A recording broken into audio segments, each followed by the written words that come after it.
Assalamualaikum warahmatullahi wabarakatuh. Halo semuanya, perkenalkan nama saya Nanda Novanza. Saya dari kelas 11 Akuntansi 2. Di video kali ini saya akan mempresentasikan tugas sejarah saya, yaitu membuat video tentang penjelasan VOC atau Verenigde Ostindische Compagnie. So, stay tune sampai akhir ya.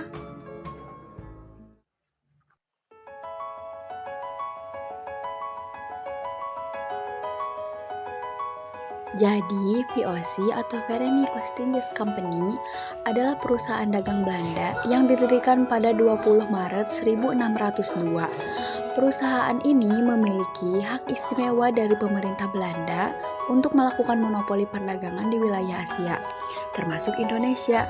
VOC berperan besar dalam sejarah kolonialisme di Nusantara karena selain berdagang, mereka juga memiliki kekuasaan politik seperti mendirikan benteng, memungut pajak, mengangkat pejabat, bahkan melakukan peperangan. Tujuan utama VOC adalah menguasai perdagangan rempah-rempah dan memperoleh keuntungan sebesar-besarnya bagi Belanda.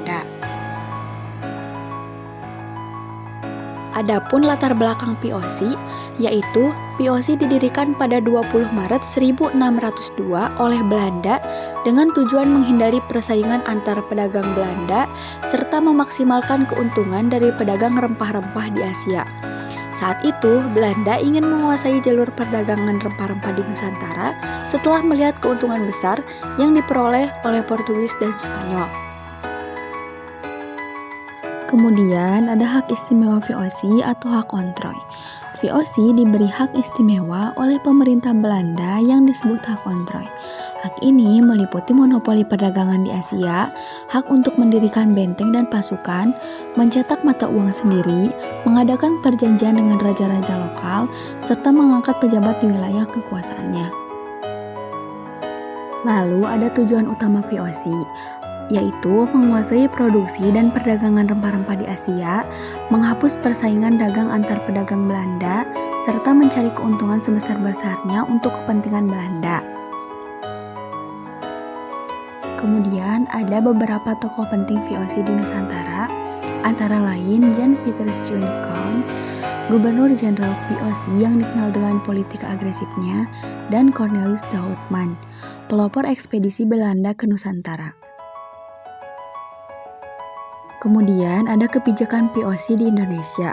VOC menerapkan kebijakan monopoli perdagangan dengan memaksa petani hanya menjual rempah-rempah kepada VOC.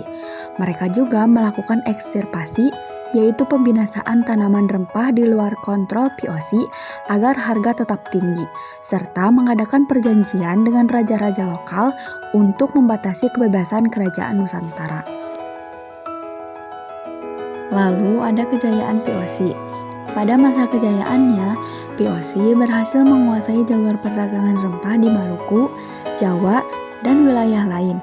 Batavia atau Jakarta dijadikan pusat pemerintahan VOC di Asia. Dan VOC menjadi perusahaan dagang terbesar serta terkaya di dunia pada abad ke-17. Adapun kemunduran dan pembubaran VOC.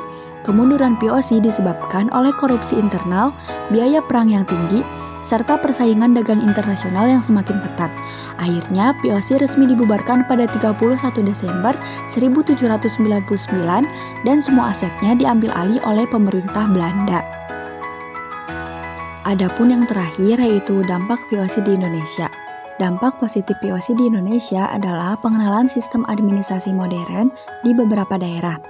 Namun dampak negatifnya jauh lebih besar, seperti penindasan rakyat, monopoli perdagangan yang merugikan, serta penderitaan ekonomi masyarakat. Nah, mungkin cukup sekian penjelasan VOC dari saya. Mohon maaf apabila ada kesalahan dalam penyampaian penjelasan. Wabillahi taufiq wal hidayah. Wassalamualaikum warahmatullahi wabarakatuh.